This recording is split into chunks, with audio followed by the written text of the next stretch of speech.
एक ही अज्ञान है कि हमें पता नहीं कि हम कौन हैं। फिर सारे अज्ञान उसी एक अज्ञान से पैदा होते। एक ही बीज है, फिर तो वृक्ष बड़ा हो जाता, फिर तो बहुत शाखाएं प्रशाखाएं होती, बहुत फूल पत्ते लगते, फल लगते, और फिर एक बीज में बहुत बीज भी लगते। वनस्पति शास्त्री कहते हैं एक छोटा सा बीज सारी पृथ्वी को हरियाली से भर देने में समर्थ है, और एक छोटे से अज्ञान के बीज ने मनुष्य को परिपूर्ण अंधकार से भर दिया है। बीज है छोटा,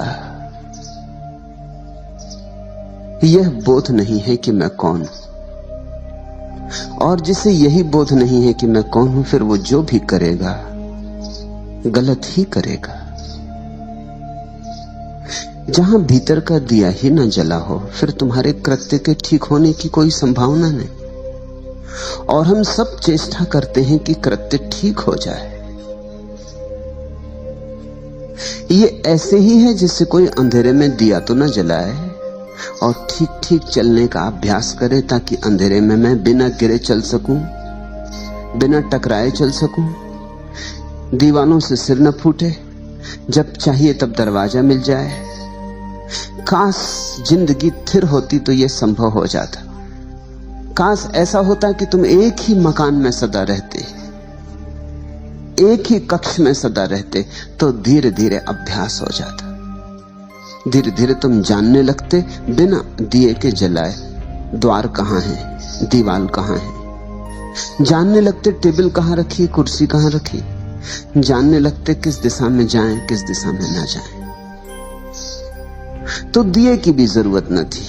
लेकिन जिंदगी रोज बदल जाती, ये अड़चन है। ये जिंदगी का मकान परिवर्तनशील है। यहां एक क्षण को भी कुछ स्थिर नहीं है।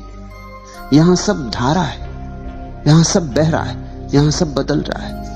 इसलिए कल तुमने जो तय किया था वो आज काम नहीं आता। आज जो तुम अनुभव करोगे वो कल काम में नहीं आएगा। दिया तो जलाना ही होगा। ये जिंदगी के सरित प्रवाह में केवल अभ्यास कर लेने से कृत्यों का कोई परिणाम होने वाला नहीं है, बल्कि खतरा होता है। ऐसा सोचो कि कमरा रोज बदल जाता हो, रात तुम सोए कमरा घूम जाता हो, जहां दरवाजा था दीवार आ जाती हो, जहां दीवार हो दरवाजा आ जाता हो। कल तुमने अभ्यास कर लिया था, निश्चिंत होकर सोए थे कि अब तो सब पता हो गया, अब दोबारा सिर न टकराएगा, अब चोट ना खाऊंगा, अब तो जब निकलना होगा बाहर तो निकल जाऊंगा, अब तो मैं जानता हूं। कल तुम निश्चिंत होकर सो गए थे, लेकिन रात सारा मकान बदल गया। तुम्हारा ज्ञान सहयोगी न होगा और बाधा पड़ेगा, क्योंकि तुम निश्चिंत हो कि अब मैं जानता हूं। अब तुम एकदम से दीवार से टकरा जाओगे। वहां कल दरवाजा था, आज वहां दरवाजा नहीं। इसलिए जिसको हम तथाकथित अनुभवी आदमी कहते हैं वो और भी गड्ढों में गिरता है। बच्चे तो थोड़ा संभल के भी चले, अनुभवी संभल के नहीं चलता, क्योंकि अनुभवी को ख्याल है कि मैं तो जानता ही हूं। जानना तो सिर्फ एक है जगत में कि मैं कौन हूं, उससे ही भीतर का दिया जलता है और तुम्हारा सारा जीवन, तुम्हारे सारे कृत्य रोशन हो जाते। और दिया फिर ऐसा है कि मकान बदलता रहे बदलता रहे। जब दिया जल रहा है तो द्वार जहां होगा दिखाई पड़ जाए। यही नीति और धर्म का भेद है। नीति सिखाती है क्या करो, नीति अभ्यास करवाती है शुभ का, शिव का। बुरा छोड़ो, बुरे की आदत न डालो, भले की आदत डालो। नीति आचरण को बदलवाती है और अंतस अंधेरे से ही भरा रहता है। तो आचरण तो अच्छा भी हो जाता है तो भी क्या परिणाम होता है। बुरे आदमी उन्हीं गड्ढों में तड़फ रहे हैं जिनमें भले आदमी तरफ रहे हैं। कोई फर्क नहीं। जब मैं ये कहता हूं तुम थोड़े चौंकोगे, तुम कहोगे बुरे आदमी कारागृह में बंद हैं और भले आदमी अपने महलों में बैठे हैं। फर्क क्यों नहीं? ऊपर से जरूर फर्क है, उनके गड्ढे ऊपर से अलग दिखाई पड़ते हैं, लेकिन अगर गहरे में देखोगे तो अहंकार का एक ही गड्ढा है। उसमें कारागृह में बंद आदमी भी तड़फ रहा है, उसी में मंदिर में बैठा हुआ पूजा करने वाला आदमी भी तड़फ रहा है। गड्ढा एक है, अहंकार का गड्ढा है। गड्ढा एक है क्योंकि अंधेरा एक है। न तो बुरा आदमी जागा है, जाग जाता तो बुरा क्यों होता। और ये वचन भी मुझे तुमसे कहने दो कि न भला आदमी जागा है, अगर जाग जाता तो भला क्यों होता। तुम थोड़े चौंकोगे, क्योंकि जागा हुआ आदमी न बुरा होता न भला होता। जागा हुआ आदमी तो बस जागा होता। जागरण भलाई के उतने ही ऊपर है जितने बुराई के। जागा हुआ आदमी न तो दुर्जन होता न सज्जन होता। जागा हुआ आदमी बुद्ध होता, प्रबुद्ध होता। बुद्ध से किसी ने पूछा है, आप कौन हैं? देखकर उनके अप्रतिम सौंदर्य को लगता है जैसे कोई देव पुरुष उतर आया है इंद्रासन से पृथ्वी पर। तो पूछा है पूछने वाले ने, आप कौन हैं? क्या आप देवता हैं? इस वन स्थली में, इस एकांत निर्जन में, इस बट वृक्ष के नीचे बैठे, क्या आप स्वर्ग से उतरे कोई देवता हैं? आपके सौंदर्य को देखकर ऐसा लगता है इस पृथ्वी के नहीं, पार्थिव नहीं है ये सौंदर्य। आप देवता हैं? बुद्ध ने आंख खोली और कहा, नहीं, मैं देवता नहीं। उस आदमी ने पूछा, तो फिर आप किन्नर हैं? देवताओं की थोड़ी नीची कोठी, जो दरबार में देवताओं के संगीतज्ञ हैं, आप वे हैं? बुद्ध ने कहा, नहीं, वह भी नहीं। तो पूछा उस आदमी ने, आप चक्रवर्ती सम्राट हैं, इस पृथ्वी के सबसे बड़े राजा हैं? बुद्ध ने कहा, नहीं, वह भी नहीं। तो आप कौन हैं? मनुष्य तो होंगे कम से कम, उस आदमी ने पूछा। और बुद्ध ने कहा कि नहीं, मनुष्य भी नहीं। तब तो वो आदमी जरूर अवाक रह गया होगा कि आदमी होश में है या बेहोश, पागल है।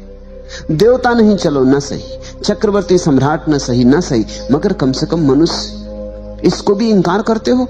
तो उस आदमी ने पूछा, फिर आप कौन हैं? बुद्ध ने कहा, मैं बुद्ध हूं, मैं जागा हुआ।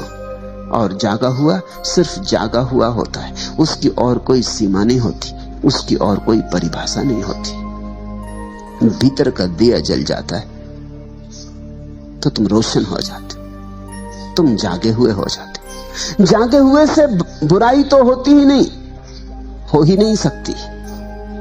और जागे हुए को ऐसा बोध कैसे हो कि मुझसे भलाई होती? जिससे बुराई होनी बंद हो गई,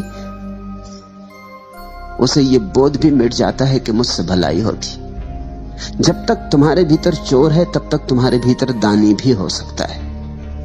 जिस दिन चोर चला गया, उस दिन दानी भी चला गया। मैं ये नहीं कह रहा हूं कि दान नहीं होगा, उसी दिन दान होगा, लेकिन दानी नहीं होगा। तुमसे दिया तो जाएगा, लेकिन अब देने वाले का अहंकार निर्मित नहीं होगा। तुम ये दावा ना करोगे कि मैं दानी हूं। तुमसे हिंसा तो नहीं होगी, अहिंसा भी नहीं रह जाएगी। मैं ये नहीं कह रहा हूं कि तुम्हारे जीवन में अहिंसा नहीं होगी, अहिंसा ही होगी, मगर मैं अहिंसक हूं ऐसी थोती धारणा नहीं बनेगी। जिस दिन बीमारी चली जाती है, उसी दिन स्वास्थ्य का भी विस्मरण हो जाता। तुमने देखा या नहीं, सोचा या नहीं? सिर में दर्द होता है तो सिर की याद आती है, सिर में दर्द नहीं रह जाता तो सिर की कौन याद करता है? तुम जगत में ऐसा शोरगुल थोड़ी मचाते फिरते हो कि आज मेरे सिर में दर्द नहीं, कि आज मेरा सिर बिना दर्द के है। तो लोग हंसेंगे, लोग कहेंगे तो जरूर दर्द है, अन्यथा कौन बात करता है सिर की? जब दर्द चला गया तो सिर भी चला गया। दर्द में ही बोध होता, दर्द में ही चोट लगती, दर्द में ही कांटा गड़ता। जब बीमारी नहीं रह जाती तो स्वास्थ्य भी नहीं रह जाता। तुम देखो, स्वास्थ्य की चर्चा बीमार लोग ही करते। जो आदमी जितने स्वास्थ्य की चर्चा करे, समझना उतना ही बीमार है। बीमार आदमी प्राकृतिक चिकित्सा की किताबें पढ़ते हैं और स्वास्थ्य के संबंध में बड़े जानकार हो जाते। बीमार आदमी स्वास्थ्य की खोज में लगे रहते हैं कि स्वास्थ्य क्या है, कैसे बनाना, कैसे नहीं बनाना, स्वास्थ्य का अर्थ क्या। स्वास्थ्य नहीं है, इसलिए स्वास्थ्य क्या है इसकी खोज है। बीमारी ना हो तो बीमारी की छाया, वो जो स्वास्थ्य का विचार था, वो भी खो जाए। परम स्वस्थ आदमी का लक्षण होता है कि उसे अपने शरीर का पता ही नहीं होता। विदेह अवस्था है परम स्वास्थ्य। उसे पता ही नहीं होता कि शरीर है। तुम्हें पता है पैर का, जब तक पैर सो नहीं गया तब तक पता नहीं चलेगा। जब पैर सो जाएगा और झुनझुनी चढ़ेगी तब पता चलेगा। पैर में कांटा लगेगा तो पैर का पता चलेगा, सिर में दर्द होगा तो सिर का पता चलेगा। संस्कृत में दुख और ज्ञान के लिए एक ही शब्द है, वेदना। वेद का अर्थ ज्ञान होता है, विद का अर्थ जानने वाला होता है। बड़ा अनूठा शब्द है वेदना। दुनिया की किसी भाषा में ऐसा शब्द नहीं। संस्कृत के पास कुछ शब्द हैं जो दुनिया की किसी भाषा में नहीं हो नहीं सकते, क्योंकि जिन्होंने वे शब्द निर्मित किए उन्होंने बड़ी अनुभूति से उन्हें रचा है। वेदना का अर्थ होता है जानना और वेदना का अर्थ होता है दुख। जब दुख होता है तभी ज्ञान बनता है, दुख का ही ज्ञान होता है। इसलिए वेदना के दो अर्थ हैं, बड़े भिन्न अर्थ हैं, दोनों में कोई संबंध नहीं दिखाई पड़ता, कहां ज्ञान और कहां दुख। लेकिन दुख के अतिरिक्त कोई ज्ञान ही नहीं। जब दुख चला गया तो ज्ञान भी चला गया। तब एक परम शांति, एक निर्मल शांति, जहां न दुर्जन है न सज्जन, न पापी है न पुण्यात्मा, न नास्तिक है न आस्तिक। हिंसा गई, अहिंसा गई, नीति गई, अनीति गई, झूठ गया, सच गया, वे द्वंद्व गए, निर्द्वंद हुए। इस निर्द्वंद दशा का नाम धर्म है। नीति द्वंद्व में चुनाव करवाती, कहती हिंसा छोड़ो, अहिंसा करो, झूठ छोड़ो, सच करो, चोरी ना करो, दान करो, घृणा ना करो, प्रेम करो। नीति कृत्य सिखाती, ठीक कृत्य सिखाती। धर्म कृत्य की बात ही नहीं। धर्म को आचरण से कुछ लेना देना नहीं। धर्म अपूर्व क्रांति है। धर्म कहता है सिर्फ भीतर का दिया जले, फिर सब हो जाएगा, अपने से हो जाएगा, अपने से ही हो जाता है, फिर तुम्हें कुछ करना नहीं पड़ता। इसलिए परम ज्ञानियों ने तुम्हें जीवन और आचरण के नियम नहीं दिए, उन्होंने तो सिर्फ कैसे भीतर का दिया जल जाए इसकी प्रक्रिया थी। उस प्रक्रिया का नाम ही ध्यान है। तुम पूछते हो कि क्या है हमारा मौलिक गंवारपन, क्यों कहते पलटू अजहूं चेत गंवार। अब जाग, चेत शब्द को समझो। चेत का अर्थ जागना भी होता, चेत का अर्थ चेतना भी होता। चेत का अर्थ होता है सावधान। खूब सो लिए, आंख खोलो, जागो। काफी सो लिए, अब तक सोए ही रहे। कभी बुराई में सोए, कभी भलाई में सोए। ऐसा समझो कि रात तुम सपने देखते हो। कभी सपना देखते हो कि साधु हो गए, हाथ में कमंडलू लिए भिक्षा मांगने निकले हो, और कभी सपना देखते हो कि हत्यारे हो गए, चोर हो गए और डांका डालने निकले हो। नैतिक व्यक्ति कहेगा अच्छा सपना देखो, साधु बनो, असाधु ना बनो। धार्मिक आदमी कहेगा सपने सब सपने हैं, चाहे तुम चोर बनो सपने में और चाहे साधु बनो, क्या फर्क है? सुबह जाग के पता चलेगा दोनों झूठे थे। इसलिए धार्मिक व्यक्ति कहता है अब जागो, सपने कब तक बदलते रहोगे? ऐसे ही हम सपने बदलते रहे, एक सपने से थक जाते हैं तो विपरीत सपना देखने लगते। रोज हो रहा है ऐसा। जब तक मन की इस अवस्था को तुम ठीक से ख्याल में न लोगे, जागोगे नहीं। एक आदमी बहुत भोजन करता है तो ऊब जाता है, फिर भोजन से कष्ट होने लगता है, सुख तो मिलता नहीं, बहुत करने से कष्ट होने लगता है। जब कष्ट होने लगता है तो उपवास की सोचने लगता है। एक अति से दूसरी अति पर चले। जब कष्ट बहुत होने लगा तो आदमी सोचता है उपवास कर लूं। और मेरे अनुभव में ऐसा आया कि भोजन कम करना ज्यादा कठिन है, भोजन न करना ज्यादा आसान है। मैंने अनेक लोगों को देखा, उनसे अगर कहो कि थोड़ा सम्यक भोजन करो, इतना मत करो, आधा कर दो, वो कहते हैं ये कठिन है। आप कहो तो बिल्कुल बंद कर दें। अति पर जाना मन को आसान है, मध्य में आना मन को कठिन है।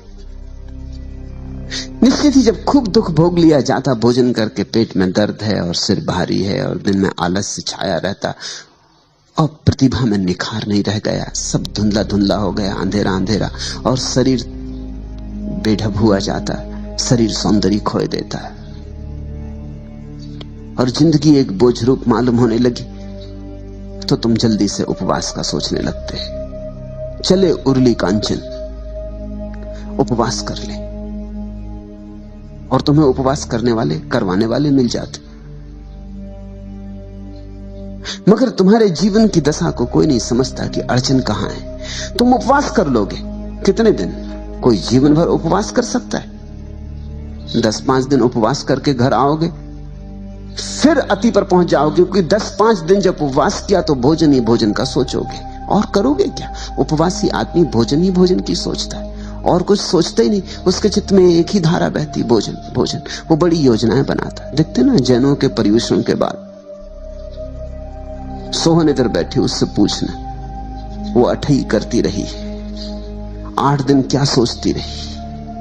वो 9वें दिन की बात सोचेगी। 9वां दिन आता है, अभी आया ही जाता है। पर्युषण जैनों के खत्म होते हैं, देखते एकदम सब्जी बाजार में दाम बढ़ जाते सब्जियों के। 8-10 दिन किसी तरह रोक लिया है, बलपूर्वक, हिंसात्मक ढंग से, क्योंकि हिंसा है उपवास। ज्यादा खाना तो हिंसा है ही, उपवास भी हिंसा है। ज्यादा खाने में भी तुम शरीर को सताते हो, इसलिए हिंसा है, और कम खा के भी शरीर को सताते हो, इसलिए हिंसा है। सताते तुम दोनों हालत में हो। तुम्हारी दुष्टता जाती नहीं। कभी धर्म के नाम पर सताते हो, कभी अधर्म के नाम पर सताते हो, मगर सताते तुम निश्चित हो। 8-10 दिन सता लिया, आशा में कि स्वर्ग मिलेगा, लोभ में किसी तरह बांध के 8-10 दिन गुजार लिए। इसलिए जब जैन उपवास करते हैं तो मंदिर में रहते हैं ज्यादा समय, क्योंकि वहां आसानी पड़ती। वहां और भी उन्हीं जैसे दुष्ट अपने को सताए हुए बैठे, उनको देखकर राहत मिलती कि हम कोई अकेले नहीं है, नाव में और बुद्धू भी सवार है। अकेले होने में आदमी को शंका होने लगती, संदेह होने लगता है कि पता नहीं मैं ये क्या कर रहा हूं। उपवासी आदमी को रेस्तरां में जाके बिठा दो तो उससे बड़ी अड़चन होगी, क्योंकि सब लोग भोजन कर रहे हैं, गुलछर्रे उड़ा रहे हैं, चर्चा कर रहे हैं, भोजन की सुगंधियां उठ रही हैं, नासापुटों को उत्तेजित कर रही हैं, भूख को जगा रही हैं। उपवासी आदमी रेस्तरां में जाके नहीं बैठता, मंदिर जाता है। वहां भोजन से दुनिया बिल्कुल दूर है। वहां ना भोजन की गंध उठती, ना कोई भोजन करता, ना कोई भोजन लाता। और जितने बैठे हैं वो भी ऐसे उदास मुर्दा, वो भी ऐसी अपने को सताए हुए। वहां आसानी। फिर वहां धर्म चर्चा चल रही है। धर्म चर्चा का कुल अर्थ इतना होता है कि यहां तुम जो कर रहे हो इसका बड़ा फल तुम्हें स्वर्ग में मिलेगा, मोक्ष मिलेगा, परम धाम मिलेगा, वहां परम ऐश्वर्य, सुख ही सुख, कल्प वृक्ष। तो बैठा उपवासी आदमी सोचता है कि थोड़े दिन की बात और है, फिर तो कल्प वृक्ष के नीचे बैठेंगे और जो भी चाहिए वो प्राप्त कर लेंगे। जैसा चाहिए तब चाहिए उसी क्षण मिलेगा। ऐसे किसी दिन 10-5 दिन धर्म चर्चा सुन के लोभ का विस्तार करके गुजार दिए, फिर इसके बाद तुम एकदम भोजन पे टूटते हो। वो जो 10 दिन का है उसका बदला लोगे ना, उसका बदला कहां जाएगा? वो तो लेना ही पड़ेगा। अब मन 10 दिन भूखा रह रह के उब गया। अब मन कहता है ठीक से खा लो, अब तो ठीक से खा लो, अब 2-4 दिन तो बिल्कुल स्वतंत्रता दे दो। तो जितना उपवास में वजन गिरता है उसके 5-7 दिन के भीतर उतना वजन वापस बढ़ जाता है, थोड़ा ज्यादा ही बढ़ जाएगा, क्योंकि उपवास भूख को भी जगा देता है और शरीर को राजी कर देता है ज्यादा पचाने के लिए।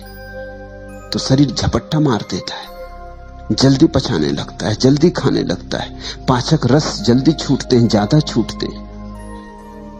तो तुम देखोगे उपवास में वजन गिर जाएगा, 2-4 दिन में वजन फिर उतना ही हो जाएगा, थोड़ा ज्यादा भला हो जाए, कम तो नहीं होने वाला।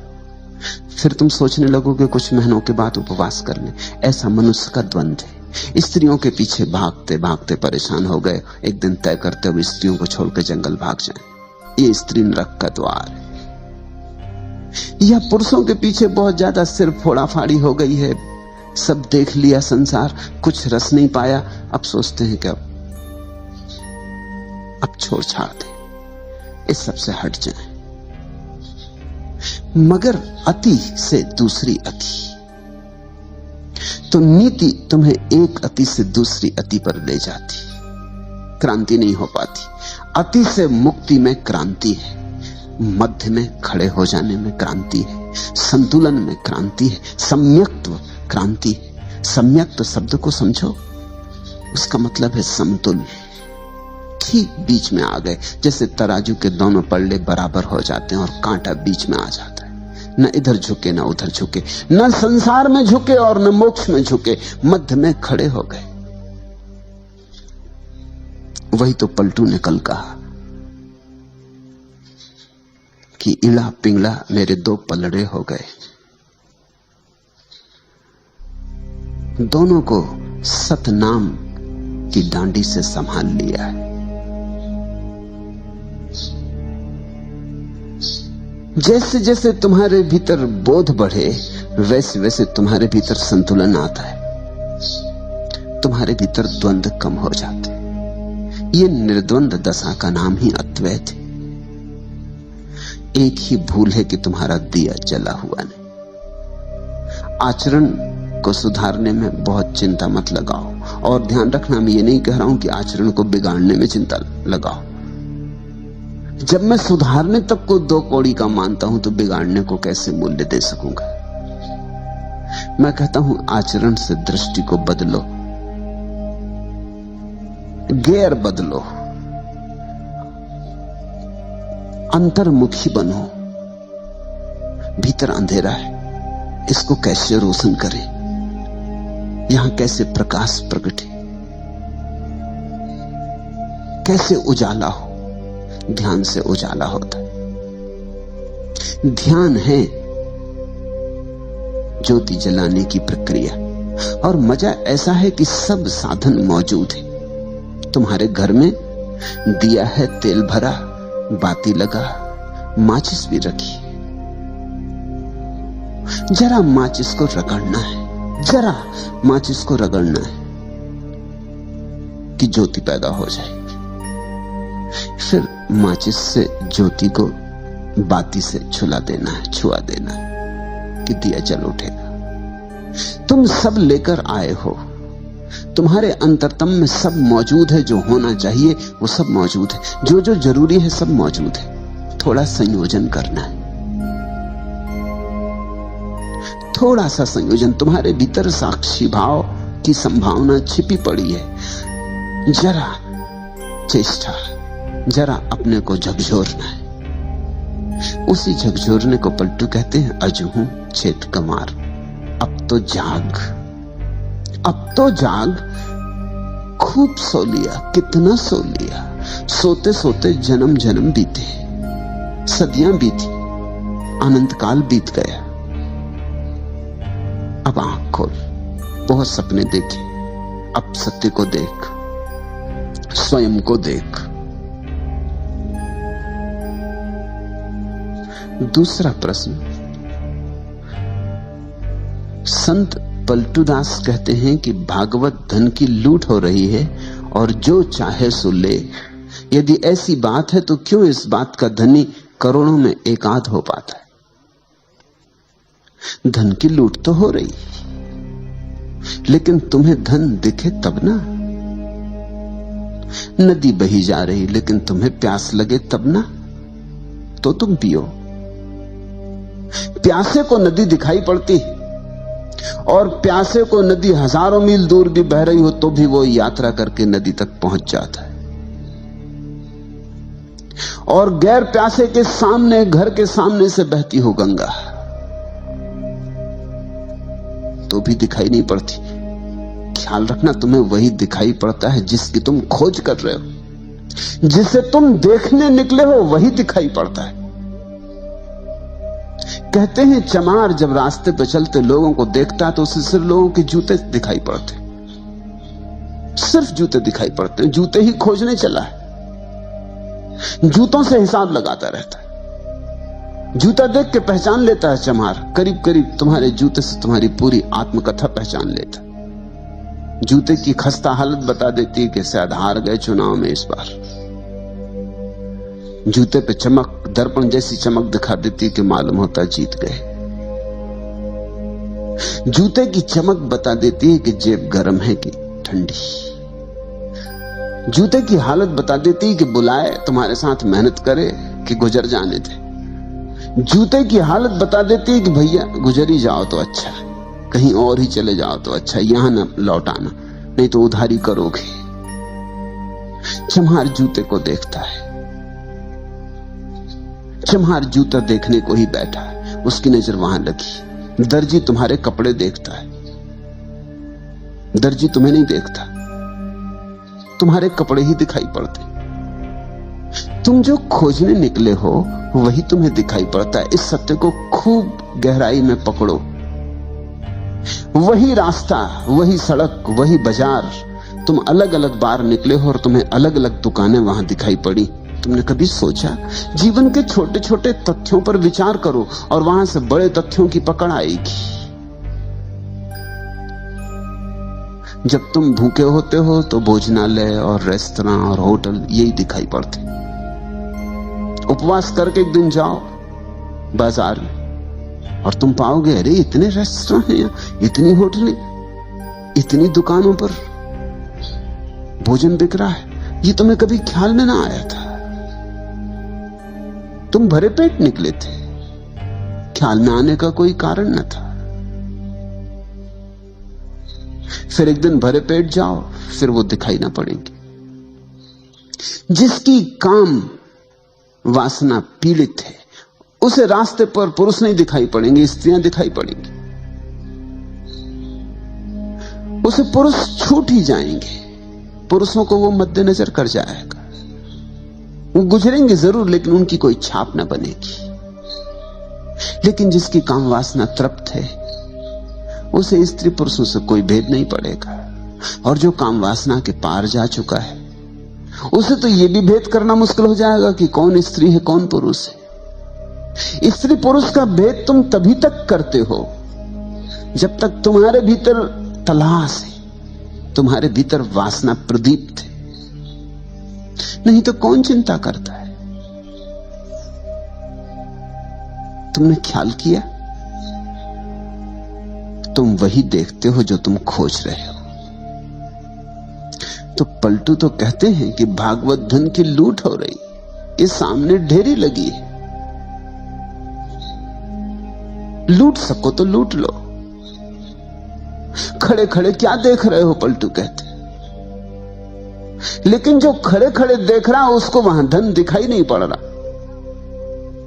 उसे वहां कुछ भी दिखाई नहीं पड़ रहा है। या ये भी हो सकता है कि जो लूट रहे हैं वो उसे पागल मालूम होते हो, क्योंकि जब उसे धन नहीं दिखाई पड़ता और ये टूटे पड़ रहे हैं तो पागल ही तो मालूम होंगे। ये किस चीज पे टूटे पड़ रहे हैं? यहां कुछ भी तो नहीं है। उसे लगेगा ये सब मन की कल्पना के जाल में पड़ गए। ऐसी तो होता है, तुम यहां बैठे हो, जो लोग यहां नहीं है वो तुम्हें पागल समझते हैं, वो पागल समझेंगे ही। वो कहेंगे किस कल्पनाओं में पड़े हो। अरे यथार्थ जगत को देखो, किस सम्मोहन में उलझ गए हो, किसकी बातों में उलझ गए हो। ये सब बातें हैं, इनमें मत उलझ जाना, नहीं तो घर गृहस्थी खराब हो जाएगी। बाल बच्चों को देखो, पत्नी को देखो, परिवार को देखो, अपने कर्तव्य का ध्यान रखो, यथार्थ को देखो। ये किन बातों में पड़े हो? इतना समय दुकान पर लगाओ, बाजार में लगाओ, कुछ कमाओ। कमाई हाथ में आएगी तो कुछ काम आएगी। ये धर्म चर्चा, तत्व चर्चा, ये किस काम में आएगी? इसकी रोटी बनाओगे कि कपड़े बनाओगे, किससे छप्पर बनाओगे? इससे बच्चों का पेट नहीं भरेगा और न पत्नी के लिए साड़ी खरीद सकोगे। किस झंझट में पड़ गए हो? लोग तुम्हें समझाते हैं, लोग तुम्हें कहते होंगे अभी भी लौट आओ, अभी ज्यादा नहीं गए हो, नहीं फिर पीछे लौटना मुश्किल हो जाएगा, कहीं ज्यादा मत उतर जाना इसमें, होश हवास ना खो देना, औरों ने खो दिया है। उनकी बात भी ठीक तो है, उनकी तरफ से ठीक ही है। अब यहां लोग मेरे पास आए हैं, दूर दूर से आए, कोई जापान से है, कोई जर्मनी से है, कोई ईरान से है, कोई इथोपिया से है, कोई अमेरिका से है, कोई स्वीडन से आया है, कोई इंग्लैंड से है, कोई इटली से, दूर दूर से लोग आए, करीब करीब जमीन के हर तरफ से लोग यहां मौजूद हैं, सिर्फ चीन और रूस को छोड़ के, क्योंकि वहां से आ नहीं सकते। लेकिन मेरे पड़ोसी भी हैं यहां पूना में, वो नहीं आए। वो समझते ये सब पागल हो गए, इनका दिमाग खराब हो गया। और उनकी बात में भी सच्चाई है, उनकी तरफ से सच्चाई है। उनको यहां कुछ दिखाई नहीं पड़ता, यहां धन लुट ही नहीं रहा है।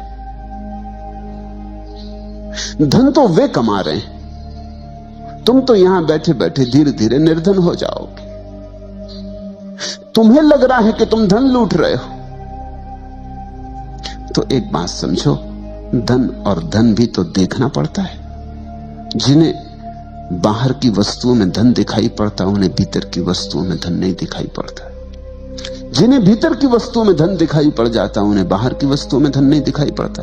बुद्ध ने अपना राजमहल छोड़ा तो उनके सारथी ने, जब उन्हें छोड़ने गया जंगल में, उसने उनके पैर पकड़ लिए। सारथी ने, बूढ़ा सारथी, बचपन से बुद्ध को रथ पर घुमाया किया है, बचपन से बुद्ध को बढ़ते हुए देखा है, उसका भी बेटे जैसा लगाव है बुद्ध से।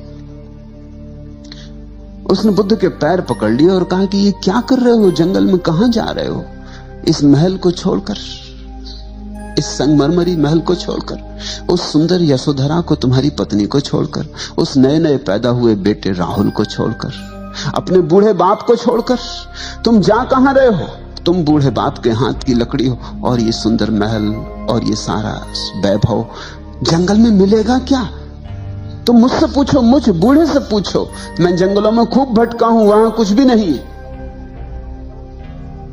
और दुनिया तो महलों की तरफ जाना चाहती। तुम्हारा दिमाग ठीक है, तुम महल से छोड़ के जा रहे हो।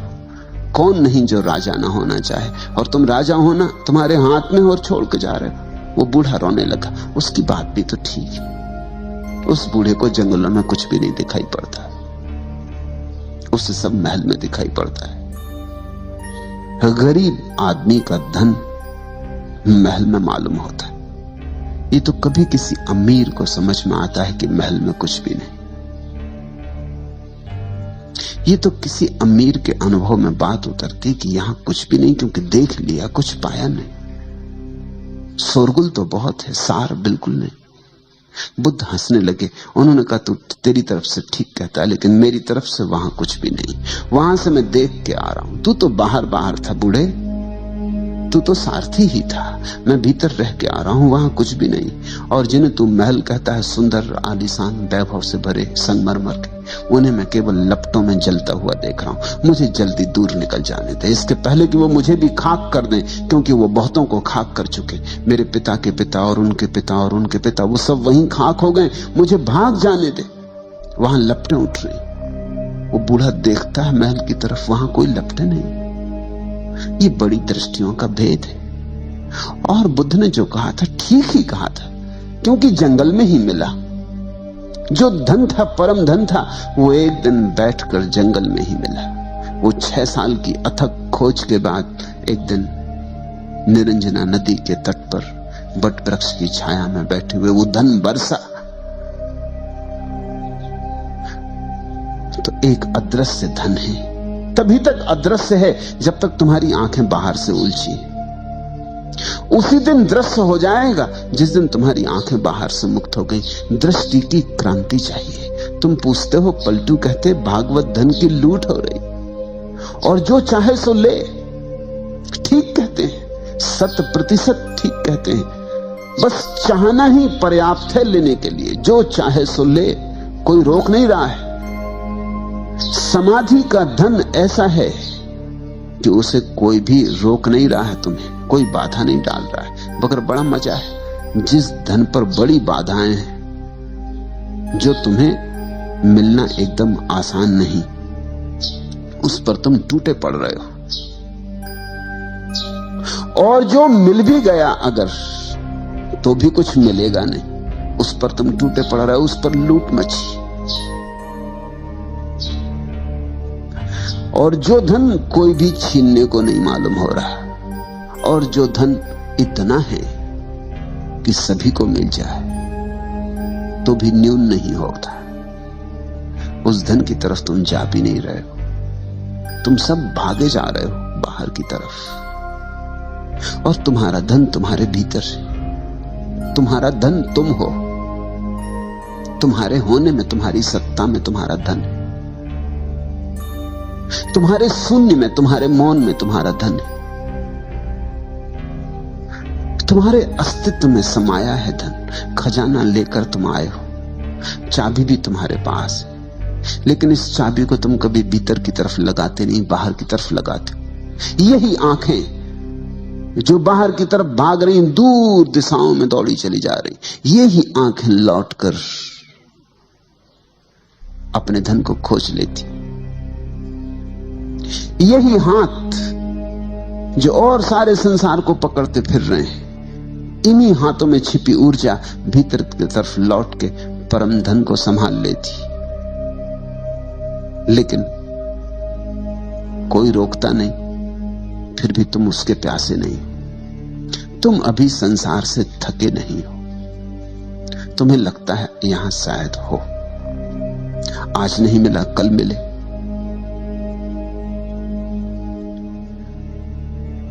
जितना मिला है शायद इतने से तृप्ति नहीं हो रही, थोड़ा और ज्यादा मिले तो तृप्ति हो जाए।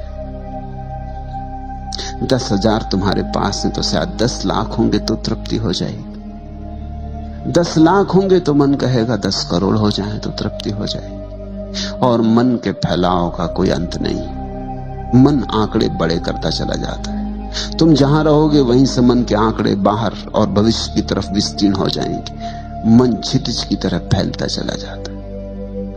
मन कभी भी तुम्हें ऐसा मौका न देगा कि अब आगे नहीं।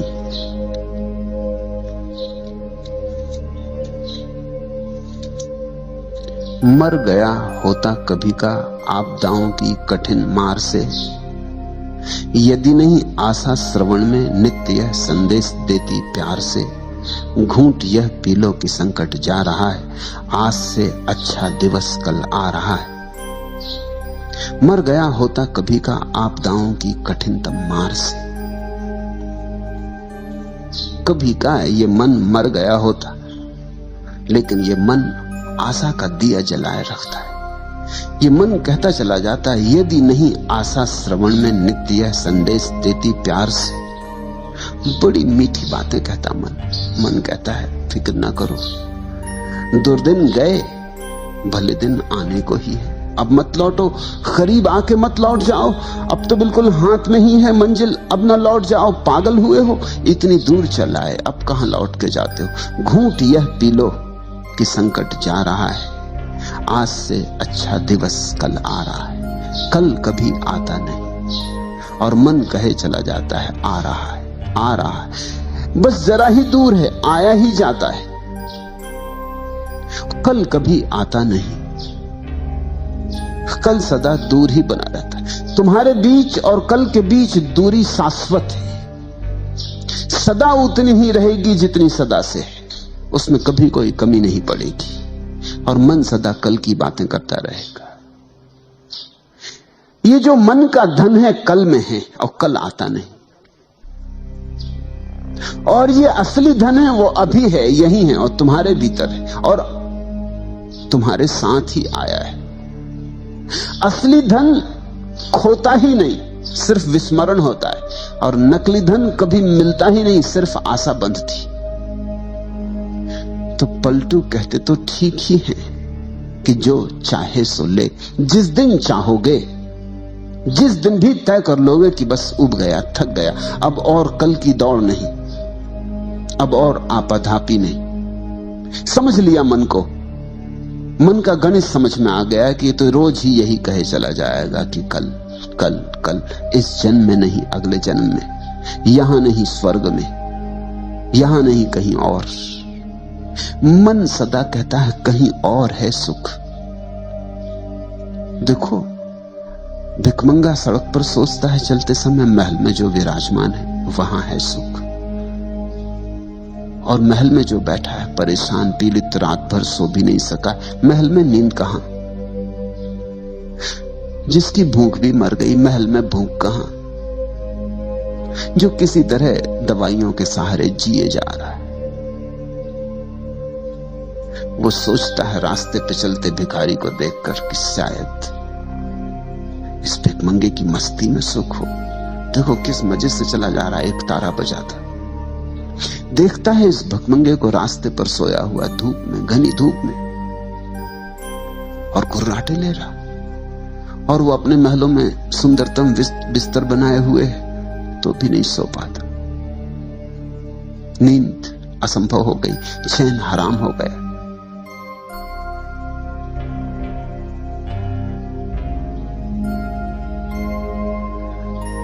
भिखमंगे को देखकर, उसकी चाल को देखकर, उसकी मस्ती को देखकर, उसके निर्द्वंद भाव को देखकर अमीर को लगता है शायद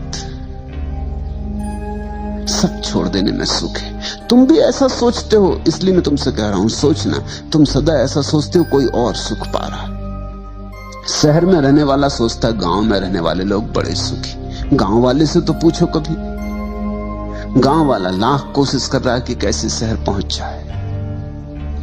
बंबईया सोचता है कि कैसे गांव पहुंच जाए, गांव वाला सोचता है कैसे बंबईया हो जाए। गांव वाले की एक ही आशा लगी, कभी बंबई पहुंच जाए। और बंबई वाला सोचता रहता है, कविताएं भी पढ़ता है। वो बंबई ही लिखते हैं, वो कविताएं भी बंबई में रहने वाले लोग लिखते हैं, गांव के सौंदर्य की, गांव की प्रकृति की, गांव के निसर्ग की। गांव जाते नहीं वो। कौन रोक रहा है तुम्हें गांव जाने से? मैं दिल्ली में था और एक हिंदी के बड़े कवि मुझे मिलने आए। उन्होंने एक कविता सुनाई, गांव की बड़ी प्रशंसा। मैंने उनसे पूछा कविता तो ठीक है, मगर एक सवाल पूछूं, नाराज तो ना होंगे? उन्होंने कहा कि नहीं। वो सोचे कि शायद मैं कविता के संबंध में कुछ पूछ रहा हूं। मैंने कहा तुम्हें रोकता कौन? दिल्ली में तुमसे कह कौन रहा कि तुम रहो? कोई दिल्ली तुम्हारे पीछे पड़ी? तुम गांव जाते क्यों नहीं? वो तो जरा चौंके। 10-5 और लोग बैठे थे, वो जरा बेचैन भी हो गए। इसका उत्तर क्या दे? रोकता कौन है तुम्हें? अभी निकल जाओ, टिकट की दिक्कत है। तो मैं जिनके घर में ठहरा था, मैंने उनको टिकट का इंतजाम कर दे, इनको अब जाने दें। न पत्नी है न बच्चे, दिल्ली में भी घर द्वार नहीं है, होटल में रहते। काहे परेशान हो? कौन से गांव जाना है? मैंने उनसे पूछा। उन्होंने कहा आप भी खूब है, क्या मुझे भेज ही देंगे? किस गांव की ये तस्वीर तुमने उतारी? कहने लगी किसी गांव की नहीं, तो गांव मात्र की। मैंने कहा फिर भी तो कोई गांव ये कहीं है जमीन पर, वहां तुम्हें भेज दे और तुम दोबारा लौट के दिल्ली मत आना। उन्होंने कहा ये तो कविता है, आप भी इसको बड़ी गंभीरता से ले रहे हैं। मैं तो समझा कि इतनी तुमने मेहनत की है, रात देर तक जगे होगे, कविता लिखी है, जोड़ तोड़ किया, शब्द बनाए, तो कुछ मतलब की होगी। कौन रोकता है?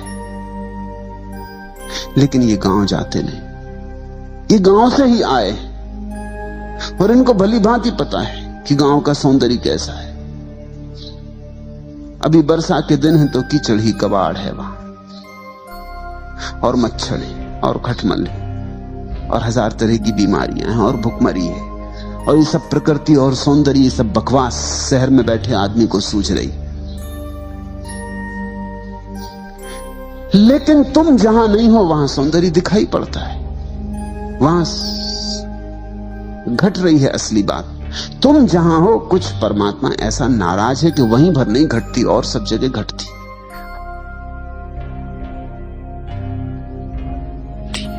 हर दूसरे की शक्ल तुम्हें हंसती हुई मालूम पड़ती, और तुम भी भली भांति जानते हो कि तुम जब घर से निकलते हो तो आईना में देख दाख के चेहरा बना बनू के तुम भी मुस्कुराते निकलते हो, फिर भी तुम्हारी अकल में नहीं आता कि ऐसे सब भी मुस्कुराते निकलते हैं घर से। ये धोखा है, कोई मुस्कुरा नहीं रहा है, ये सब रो रहे हैं। ये भीतर के आंसुओं को छिपा लेने की तरकीब है, ये आवरण है, ये मुस्कुराहट। क्योंकि रोना जरा अभद्र होगा, और कौन अपनी बेइज्जती कर पाए? रास्ते पे खड़े होकर रोना, कौन अपनी दीनता दिखाए? शर्मा रहे हैं अपने रोने से, तो मुस्कुराहट पोत कर निकले।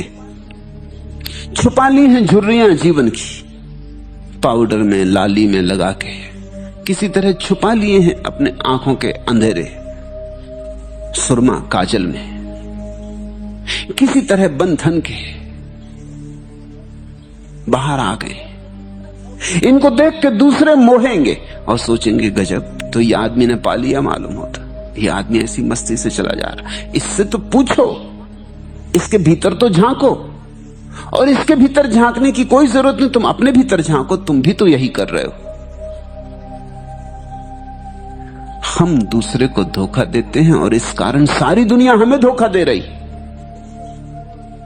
तुम जो कर रहे हो वही दूसरे लोग भी कर रहे हैं। कोई यहां सुखी नहीं है, क्योंकि सुख तो भीतर जाने से मिलता है। यहां कोई भीतर जाता नहीं मालूम पड़ता। सबकी जीवन ऊर्जा बाहर बही जा रही, धन में, पद में, प्रतिष्ठा में। दिल्ली चलो, सभी दिल्ली जा रहे हैं। किसी तरह चलो दिल्ली के करीब ही पहुंच जाओ, न पहुंचे दिल्ली भी तो कहीं तो रास्ते में करीब पहुंच गए। जितने करीब पहुंच गए उतना ही सुख मिल जाएगा। अपने भीतर आने से कोई सुख को उपलब्ध होता है, तब चेहरों पर मुस्कुराहट पोतनी नहीं पड़ती, तब एक दीप्ति होती, सहज भीतर से उठती, तब एक शांति होती जिसके लिए कोई आयोजन नहीं करना होता। जागो तो रहती है, सो जाओ तो रहती, उठो तो रहती है, बैठो तो रहती है, बोलो तो, चुप रहो तो, तब एक आनंद की लहर 24 घंटे बनी रहती, जिसको पलटू ने का आठों पहर तूरा बजता है। वो बजता ही रहता है भीतर का संगीत, उसे बजाना थोड़ी पड़ता है, वो बज ही रहा है। तुम्हारे भीतर इस क्षण भी बज रहा है। लूट सके तो लूट, मगर लूटने में बाधा क्या है? कोई बाधा नहीं, सिवाय इसके कि तुम भीतर जाते नहीं, तुम बाहर भागे जा रहे हो। तुम अपने से कोसों दूर खड़े हो। तुम अपने से ऐसे भागे हो जैसे कोई अपने दुश्मन से भाग गया हो। तुम अपने से ऐसे भागे हो जैसे कोई मौत से भाग गया हो। तुम अपने पास ही नहीं आते, तुम दूर दूर चक्कर मार रहे हो, तुम चांद तारों पे घूम रहे हो, लेकिन कभी घर नहीं लौटते। तुम्हारा घर, तुम्हारे घर का मार्ग जन्मों जन्मों से न चलने के कारण तुम्हें बिल्कुल अपरिचित हो गया। इसलिए कोई गुरु चाहिए कि जो तुम्हें घर के मार्ग को फिर से याद दिला दे। सारा धर्म घर वापस लौटाने की यात्रा है, ये पुनः वापसी है। महावीर ने इसको प्रतिक्रमण कहा है। आक्रमण तुम कर रहे हो अभी, आक्रमण का अर्थ है वहां है सुख, जाऊंगा, कब्जा कर लूंगा। प्रतिक्रमण का अर्थ है लौट आना, वापस लौट आना। वहां नहीं है सुख, यहां है सुख। मैं हूं सुख, अपने में लौट आऊंगा।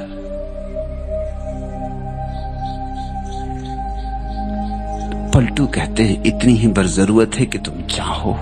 पर चाह कैसे पैदा हो? चाह तभी पैदा होगी जब तुम अपनी बाहर की चाह की घनीभूत पीड़ा को देखो। तुम क्या कर रहे हो?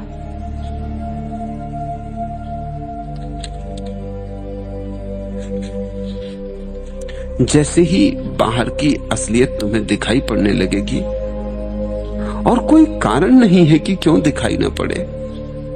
तुम देखना नहीं चाहते, देखते नहीं, देखने से बचते हो। प्रत्येक अनिश्चय से कुछ नष्ट होता हूं, प्रत्येक निषेध से कुछ खाली, प्रत्येक नए परिचय के बाद दूना अपरिचित, प्रत्येक इच्छा के बाद नई तरह से पीड़ित। हर अनिर्दिष्ट चरण निर्दिष्ट के समीपतर पड़ता है। हर आसक्ति के बाद मन उदासियों से घिरता है। जागो और जरा देखो, हर अनुरक्ति मुझे कुछ इस तरह बिता जाती है मानो फिर जीने के लिए कोई भविष्य नहीं बचता है। कितनी बार तुमने वे ही सुख जाने जिनको तुम अभी भी चाहने की आकांक्षा से भरे हो, फिर मिला क्या? थोड़ा परखो, थोड़ा कसो। एक स्त्री के, सुंदर स्त्री के प्रेम में पड़ गए थे कि सुंदर पुरुष के प्रेम में पड़ गए। फिर मिल गई सुंदर स्त्री, फिर क्या हुआ? एक बार लौटकर देखो, विश्लेषण करो। फिर हुआ क्या? कहां खो गया सौंदर्य, कहां खो गई सुंदर स्त्री, कहां खो गया प्रेम? हाथ में राख रह गई, अंगार भी तो नहीं। और अब फिर तुम योजना बना रहे हो। मुल्ला नसरुद्दीन की पत्नी मर गई तो उसके एक मित्र ने 3-4 दिन बाद पूछा कि मुल्ला, बहुत दुखी मालूम पड़ते हो, तुम्हारे दुख को देख के तो ऐसा लगता है कि अब तुम दोबारा विवाह नहीं करोगे। मुल्ला ने कहा, क्षमा करें, मेरे जीवन भर का अनुभव यह है कि अनुभव पर सदा आशा की विजय हो जाती है। अनुभव पर आशा की विजय। मित्र ठीक ही कह रहा था, लेकिन मुल्ला जीवन का एक गहरा अनुभव बता रहा। वो कह रहा, अनुभव पे आशा की विजय हो जाती। इस पत्नी के साथ सिवाय दुख के और कुछ भी नहीं जाना, तुम भी जानते, मैं भी जानता। लेकिन पता नहीं किसी दूसरी स्त्री के साथ सुख मिलना बदा हो। अनुभव पर आशा की विजय। और ऐसा भी नहीं है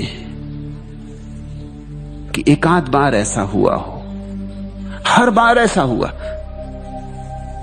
तुम अनुरक्त थे एक भवन में, एक मकान के खरीद लेने में, फिर तुमने बड़ी मेहनत की, वर्षों श्रम उठाया, धन कमाया, चोरी चपाटी की, बेईमानी की, धोखाधड़ी की, सब जालसाजियां की, किसी तरह उस मकान को पाने में समर्थ हो गए। फिर क्या हुआ? मिला सुख, पहुंचे किसी आनंद में, कोई मग्नता बरसी, कोई फूल खिले, फिर खाली के खाली, फिर राख के राख, फिर सोचने लगे कि कोई दूसरा मकान।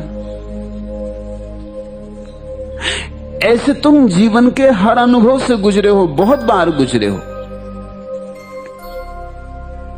लेकिन तुम अनुभव से सीखते नहीं, अनुभव पर आशा की विजय हो जाती। अगर अनुभव से सीखो तो तुम्हें दिखाई पड़ेगा, प्रत्येक अनिश्चय से कुछ नष्ट होता हूं, प्रत्येक निषेध से कुछ खाली, प्रत्येक नए परिचय के बाद दूना अपरिचित। तुम अपनी पत्नी से अपरिचित हो गए हो या नहीं, ये मुझे सोचकर कहो। सोचना अपने भीतर। परिचय बनाने चले थे, सोचा था कि विवाह करके इससे परिचित हो जाएंगे, मगर परिचय हुआ। 30-30 साल तक लोग पति पत्नी की तरह रहे हैं और अपरिचित, और जरा भी एक दूसरे को पहचानते नहीं, और जरा भी दोनों के बीच सामंजस्य नहीं उठ सका है, संगीत नहीं उठ सका है, दोनों के सुरताल मिले नहीं। परिचय कहां? जितने दिन साथ रहोगे उतने अपरिचित हो जाते हो। प्रत्येक निषेध से कुछ खाली, प्रत्येक नए परिचय के बाद दूना अपरिचित, प्रत्येक इच्छा के बाद नई तरह से पीड़ित। देखा नहीं कितनी इच्छाएं तुम भर लेते हो, भरते ही नई पीड़ा शुरू हो जाती। इधर पुरानी इच्छा पूरी नहीं हुई कि नई इच्छाओं के अंकुर निकल आते। ये होता ही रहेगा, ये होता ही रहा है। इसी को हम आवागमन का चक्र कहते हैं, इसी को हम कहते हैं 84 करोड़ योनियों में भटकना। हर अनिर्दिष्ट चरण निर्दिष्ट के समीपतर पड़ता है। हर आसक्ति के बाद मन उदासियों से घिरता है। कितने बार प्रेम में पड़े और कितने बार हाथ खाली के खाली रहे। कितनी बार समझा कि हीरा है और जब उठाया तो पत्थर पाया। मगर अब भी जब चमकदार पत्थर दिखाई पड़ेगा फिर तुम हीरे का भ्रम खा लोगे। तुमने भ्रम खाने की जिद ही कर रखी है, तो फिर पलटू का धन तुम्हें दिखाई ना पड़ेगा। तुम्हें जो धन मालूम होता है, जब तक वो तुम्हें कूड़ा करकट ना दिखाई पड़े तब तक पलटू का धन ना दिखाई पड़ेगा। ये दोनों धन एक साथ दिखाई नहीं पड़ सकते। अगर तुम्हें दुनिया में धन दिखाई पड़ रहा है तो आत्मा में धन नहीं दिखाई पड़ेगा।